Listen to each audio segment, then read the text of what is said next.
बुंदेलखंड के बेटा सज के आए हो मनो बज के जय हो। अब ऐसी वाली भी है बात। बुंदेलखंड में तो आपको नौ रस जैसे है, तो नौ रस पूरे के पूरे शबाब पे आपको रंग में बिल्कुल बिल्कुल लहराते हुए आपको मिलेंगे।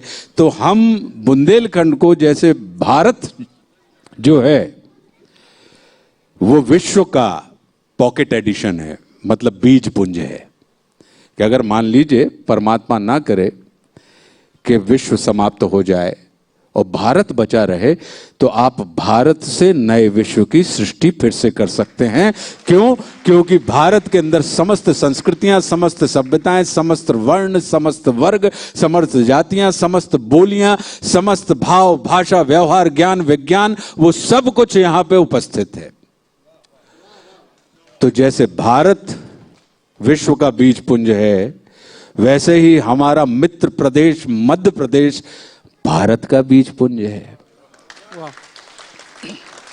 और जैसे मध्य प्रदेश भारत का बीज पुंज है, तनक आजू बाजू नजरें उठा के देखो तो आप पाओ कि बुंदेलखंड मध्य प्रदेश को या भारतवर्ष को बीज पुंज है। तो अर्क जो है वो अर्क से बिल्कुल एकदम अर्क जहां पे है कि सत्व और गाढ़ो गाढ़ो गाढ़ो गाढ़ो गाढ़ो गाढ़ो हो जा रहा है। और जैसे उनने कही कि भैया जाके एक बूंदा में पर्याप्त है, एक बूंदा डाल दो आप, एक बूंदा में बोले बिल्कुल एकदम 2 चम्मच की मिठासा है। तो इत्तो गाढ़ो होगा है अर्क बुंदेलखंड में आत आत। तो बीज पुंज तो साहब कहीं ना कहीं अगर देखी जाए तो बई के कारण कहवे को मतलब जो है, क्योंकि बुंदेलखंड की जो पृष्ठभूमि बनी है कि पता लगा कि परमात्मा श्री राम के पुत्र लव, उनकी 38वीं पीढ़ी में राजा हेमकरण हुए, ऐसी किंवदंती है, कहा जाता है। वो किसको प्रसन्न करने के लिए तपस्या कर रहे हैं राजा साहब? बोले वो देवी विंध्यवासिनी देवी जी को प्रसन्न करने के लिए तपस्या कर रहे हैं। क्यों? क्योंकि बुंदेलखंड की भूमि जो जानती है कि शक्ति हरण का नहीं वरण का विषय है। शक्ति को साधा नहीं जा सकता, शक्ति को सिद्ध किया जा सकता है। वो तो शक्ति ही होती है जो हमें सिद्ध करती। तो पता लगी कि वो मातेश्वरी को सिद्ध करने की दिशा में, उनको प्रसन्न करने की दिशा में वे तपस्या कर रहे थे। जब लगी कि माता राम हूं डकार नहीं ले रहे, और माता राम बिल्कुल ही एकदम मतलब वे जो आंख बंद करके बैठी हैं, जो बिल्कुल चितो ही नहीं रही हो। बाबा हैं कि हेमकरण साहब जो हैं, उनके लगो के अब निकरे प्राण के तब निकरे प्राण। का करन लगे हम माता राम? जब उनकी समझाई में नहीं आई तो उन्होंने कही कि अब जब आप जन्म ही नहीं ले रही, तो ऐसे जन्म को जब आप दर्शन ही नहीं दे रही, प्रसन्न ही नहीं हो रही, और पुत्र की इच्छा होती है कि माता एक बार प्रसन्न हो जाए, काय बोले मुक्त पवन सा मनमौजीपन जीवन का आनंद कहाँ है? और जहां प्यार से बेटा कहकर छाती से लिपटाती माँ है।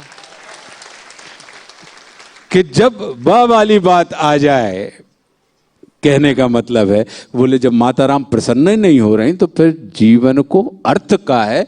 तो बोले कि साहब गर्दन पे तलवार रखो और अपने हाथ से अपनी गर्दन काट दो। लेकिन जैसे ही उन्होंने ये प्रयास किया, मातेश्वरी प्रसन्न हो गई, क्योंकि वो पुत्र को सब कुछ देख सकती हैं लेकिन अपने पुत्र को कलपता हुआ नहीं देख सकती। माता बिलखता हुआ नहीं देख सकती, प्रसन्न हो गई। और लेकिन उससे वो 5 बूंदें गिरी बास्थान पे। तो वे जो 5 बूंदें गिरी तो उस स्थान को बूंदों वाला क्षेत्र कहा जाने लगा, जो कालांतर में मुख सुख के सिद्धांत से बुंदेल के रूप में परिवर्तित हो गया। और हम और आप उसको बूंदों वाले भूमि को, बूंदों वाले क्षेत्र को बुंदेलखंड के रूप में हम और आप जानने लगे हैं। तो जिसकी उत्पत्ति के मूल में ही भक्ति हो, जिस भूमि की उत्पत्ति के मूल में ही भाव हो,